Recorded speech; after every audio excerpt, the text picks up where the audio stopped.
Good morning, everyone. We will continue our study today. Top important 15 MCQ questions about fundamental rights. I will explain you both Hindi and English. Students, fundamental rights बहुत important topics है. हर competitive exam में इससे प्रश्न पूछे जाते हैं. So students, let's start today study. First question. Which of these is not included as a fundamental rights in the Indian Constitution? आपको बतानी है कि इनमें से कौन भारतीय संविधान में मौलिक अधिकार सम्मिलित नहीं है. A. Right to freedom to speech. B. Right to equality before law. C. Right to constitutional remedies. D. Right to equal wages for equal work. बताइए इनमें से कौन फंडामेंटल राइट्स भारतीय संविधान में सम्मिलित नहीं है. Okay, it's answer is D. Right to equal wages for equal work ये सम्मिलित नहीं है. बाद बाकी ए बी सी सम्मिलित है. Come to the second number question.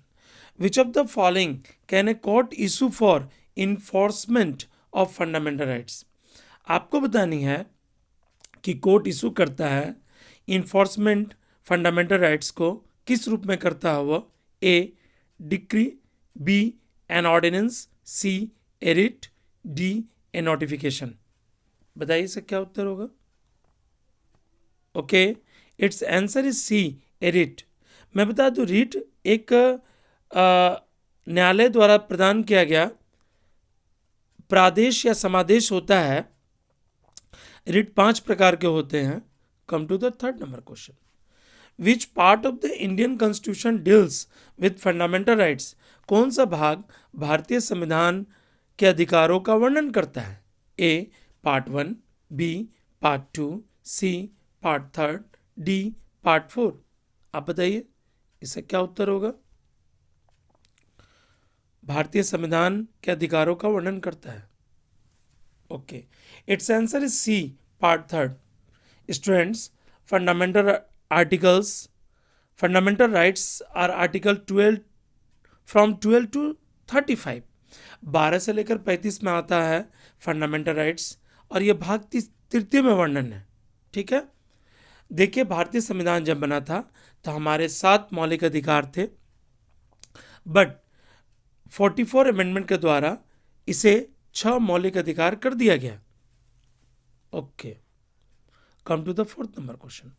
Right to property was remove from the list of fundamental rights during the rule of. जब right to property को फंडामेंटल राइट से रिमूव कर दिया गया, हटा दिया गया, उस समय किसका शासन था आपको बताना है. किसका रोल था. A. Indira Gandhi government. B. Morarji Desai government. C. Narasimha Rao government. D. Vajpayee government. बताइए इसका क्या उत्तर होगा. राइट टू प्रॉपर्टी को हटा दिया गया फंडामेंटल राइट से. Okay, it's answer is B. Morarji Desai government. देखिए इसमें सबसे महत्वपूर्ण बात है कि 44 अमेंडमेंट के द्वारा संपत्ति के अधिकार को मौलिक अधिकार की सूची से हटा दिया गया. अब यह क्या हो गया, लीगल अधिकार हो गया, लीगल राइट हो गया.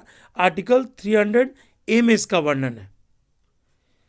Okay, come to the 5 number question. Who considered the right constitutional remedies as very heart and soul of the Indian constitution. किसने कहा था इन जो हमारा कॉन्स्टिट्यूशनल रेमेडीज है उसको हार्ट एंड सोल भारतीय संविधान में. A. M K Gandhi. B. J L Gandhi. C. B R Ambedkar. D. Doctor Rajendra Prasad. Okay, बताइए इसका क्या उत्तर होगा. Okay, it's answer is C. B R Ambedkar. Come to the 6th number question.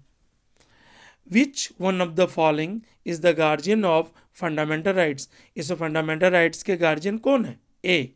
Legislature. B. Executive. C. Political parties. D. Judiciary. Okay, आप इसका उत्तर दें.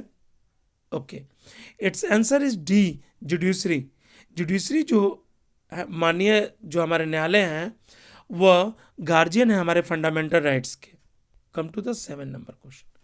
विच one of the following is not a fundamental rights. आपको बतानी है कि इनमें से कौन फंडामेंटल राइट्स नहीं है।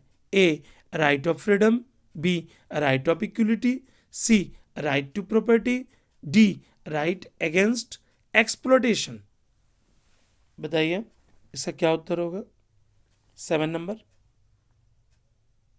Okay, it's answer is A right, sorry मैंने गलत कह दिया, answer is C right to property. यानी राइट टू प्रॉपर्टी जो है वो फंडामेंटल राइट्स में सम्मिलित नहीं है। मैंने पहले भी बताया था आपको 44 अमेंडमेंट के द्वारा राइट टू प्रॉपर्टी को, संपत्ति के अधिकार को हटा दिया गया। किससे हटा दिया गया? मौलिक अधिकार से हटा दिया गया और यह लीगल अधिकार बना दिया गया। Okay, come to the 8 number question. Fundamental rights are not given to, fundamental right किसको नहीं दिया जाता है?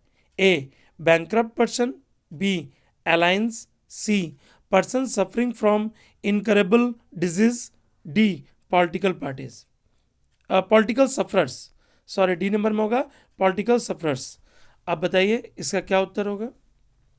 फिर से 100 ऑप्शन में पढ़ देता हूं। A bankrupt person, B alliance, C person suffering from incurable disease और D political sufferers. Okay, it's answer is D political sufferers. come to the 9 number question. Under which article of Constitution of India fundamental rights are provided to citizen? आपको बतानी है कि भारतीय संविधान में कौन सा अधिकार नागरिकों को प्रोवाइड करता है फंडामेंटल राइट्स को। A article 12 to 35, B article 112 to 135, C article 212 to 235, D none of this. बताइए इसका क्या उत्तर होगा 9 नंबर का। Okay, it's answer is A article 12 to 35। देखिए फंडामेंटल राइट्स जो है उसमें आर्टिकल कहाँ से कहाँ तक वर्णन है? 12 से लेकर 35 तक। भाग कितना है? भाग तृतीय है। ठीक है, come to the 10 number question. Which provision of fundamental rights is directly related to the exploitation of children? इसमें बच्चों का शोषण के बारे में कौन सा फंडामेंटल राइट्स वर्णन करता है? A article 17, B article 19, C article 23, D article 24। यानी आपको बतानी है कि कौन सा फंडामेंटल राइट्स जो है वो डायरेक्टली रिलेटेड है, मैंने पूर्ण रूप से संबंधित है, प्रत्यक्ष रूप से संबंधित है बच्चों के शोषण से। Okay, it's answer is D article 24। 24 जो है ये किस में आता है? Right against exploitation, rights against exploitation में आता है। इसमें आर्टिकल कहाँ से कहाँ तक वर्णन है? आर्टिकल 23 से आर्टिकल 24 तक। तो 10 नंबर का उत्तर आप जान गए, डी होगा। Come to the 11 number question. Which of the following articles of Indian constitution guarantee freedom to press? इनमें से कौन सा आर्टिकल भारतीय संविधान को गारंटी देता है फ्रीडम टू प्रेस का, यानी प्रेस की आज़ादी का? A article 16, B article 19, C article 22, D article 31। यहाँ स्पेलिंग मिस्टेक है, इसे आप सुधार लेंगे। ओके, बताइए इसका उत्तर क्या होगा 11 नंबर का। Okay, it's answer is article 19, B. Article 19 में प्रेस की आज़ादी, प्रेस की गारंटी का वर्णन किया गया है, प्रेस की आज़ादी का वर्णन किया गया है। Come to the 12 number question. Which one of the following right is available under article 19(1) D read with article 21?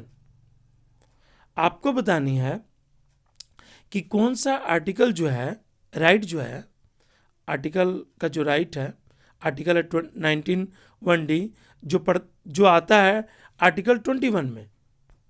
A right to travel abroad, B right to shelter, C right to privacy, D right to information.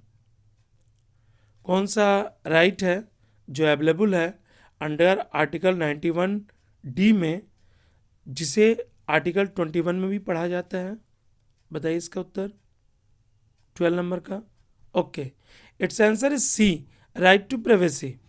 Come to the 13 number question. Right of equality finds a place in the constitution under. Right to equality जो है वह find करता है ऐसे स्थान को, मैंने किस स्थान पर राइट टू इक्वलिटी का वर्णन है? A article 13, B article 14, C article 15, D article 16। 30 number का उत्तर दें। Okay, it's answer is C, article 15। मैं आपको बता दूं कि राइट टू इक्वलिटी में ये आता है, और राइट टू इक्वलिटी जो है वो 14 से 18 तक है, आर्टिकल 14 से 18 तक में है। बट इक्वलिटी जो है वह आर्टिकल किस में आता है? इसका ऑप्शन क्या होगा? सी, 15 में आता है। 13 number. Okay, 14 number. At present the constitution of India right to property is, मैंने थोड़ी देर पहले ही बताया राइट टू प्रॉपर्टी के बारे में। A fundamental rights, B legal rights, C moral rights, D none of this. अब बताइए इसका क्या उत्तर होगा? राइट टू प्रॉपर्टी कौन सा राइट्स है हमारा? Okay, it's answer is B, legal rights. मैं आपको बता दूं कि 44 अमेंडमेंट के द्वारा लीगल राइट्स को लीगल राइट्स मतलब दैट मीन्स ये लीगल राइट्स बना दिया गया। किसको? राइट टू प्रॉपर्टी को।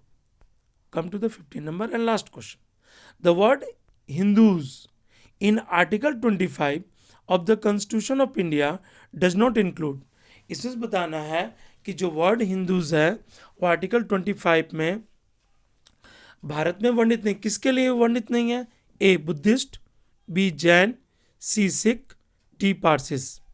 बताइए इसका क्या उत्तर होगा? Okay, it's answer is D, Parsis. Parsis article 25 में इसका वर्णन हिंदूज के रूप में नहीं है। So students, you have completed 15 questions. Thanks for watching my video. Please subscribe, like and share. Thank you.